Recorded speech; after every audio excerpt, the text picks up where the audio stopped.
Hi everyone, in this video I'll go over some of the features of Darktable, a raw file photo editor. If you're new to editing, this app is a good place to start. It's free.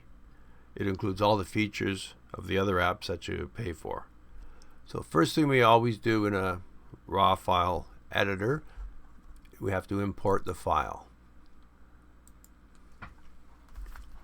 So I put this file on a USB drive to make it easy. And we just at the bottom click on open.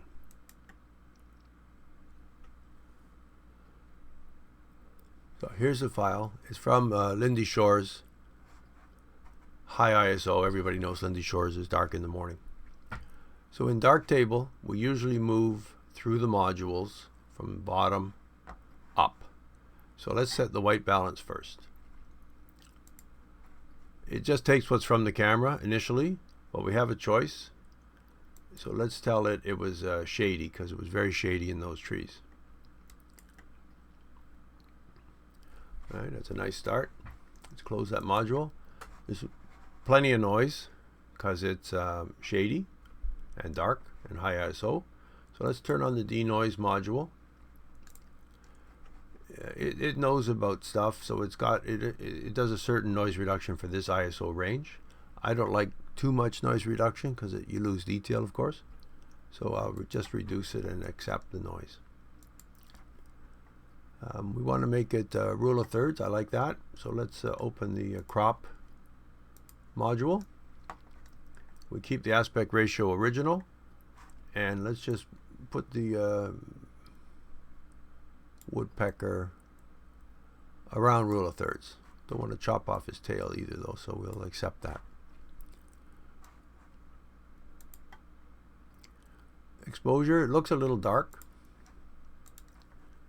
so let's brighten that up. As you see in the histogram, we've lost a black point. We're going to fix that in the tone curve module in a minute. I like to do high pass to sharpen, so we turn on the high pass module, and it initially is very strong. That's the default, so we bring it down to around 1010, 1212, doesn't really matter, somewhere down there. And we click on this thing that looks like a checkered flag. So that lets us select where we want to sharpen. So I'm going to use a drawn mask, which is just like a brush in Lightroom, and I'm going to use the brush. And so I'm just going to sharpen approximately where the woodpecker is. That's all. Nowhere else. So the gray part is the part that's going to be sharpened. We never want to sharpen noise. And I'm going to change the blend mode to overlay, just like in Photoshop. And when we close the module, those funny lines will go away. So now we've sharpened basically the bird.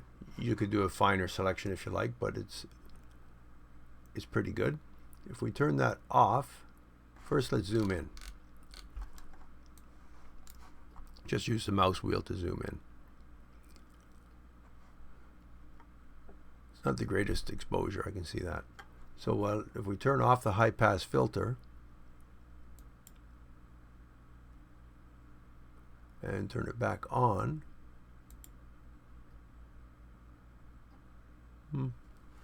there's a subtle difference, not a lot. Maybe we'll make some more.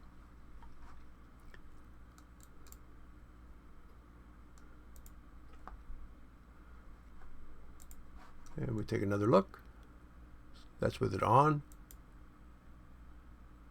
There's off. You can see it's a bit less clear. Let's turn it back on.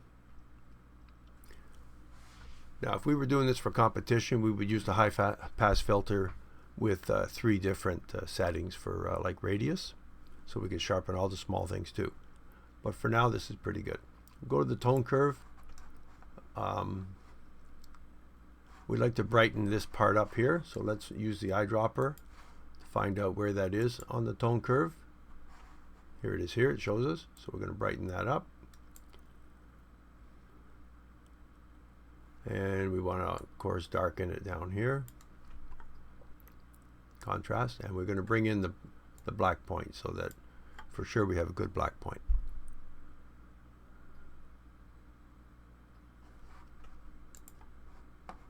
We like a little vibrance in the bird. That should be okay. Maybe too much. We like a vignette, of course. Let's scroll out so we can see the vignette.